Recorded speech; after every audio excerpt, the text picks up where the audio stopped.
Doctor صاحب یہ جو علامہ باقر بہبودی مرحوم ہے ان نے جو صحیح اصول کافی پہ جو کام کیا اور پھر صحیح الکافی بازار سے ان کی کتابیں اٹھوا دی گئی اور باقاعدہ ہمارے آیت اللہ منتظر رحمۃ اللہ علیہ کا ذکر آتا ہے، انہوں نے بڑا اس پہ وہ کیا. تو ایک تو اس کی کیا وجہ تھی؟ تو کچھ علماء یہ کہتے ہیں انہوں نے صحیح الکافی جو نام رکھا تو اس علماء کو ایسا کہ تمہاری تحقیق پہ صحیح ہے نا، تو یہ تو پھر لوگوں میں یہ ہوگا بھائی یہ جیسے بخاری والا تصور آ جائے گا، یہ صحیح الکافی میں ہے تو وہ صحیح ہے. تو یہ وجہ مخالفت تھی یا کہ اصول کافی پہ بندہ کیسے ہاتھ ڈال رہا ہے، یہ مسئلہ تھا. اور آپ ان کے اس مجموعی کام کو کس نظر سے دیکھتے ہیں؟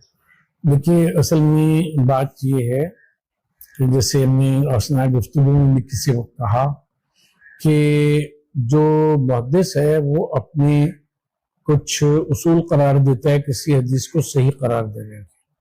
جیسے ہم نے عرض کی کہ امام بخاری کا کرائٹیریا بڑا سخت ہے، مسلم کا اس سے تھوڑا نرم.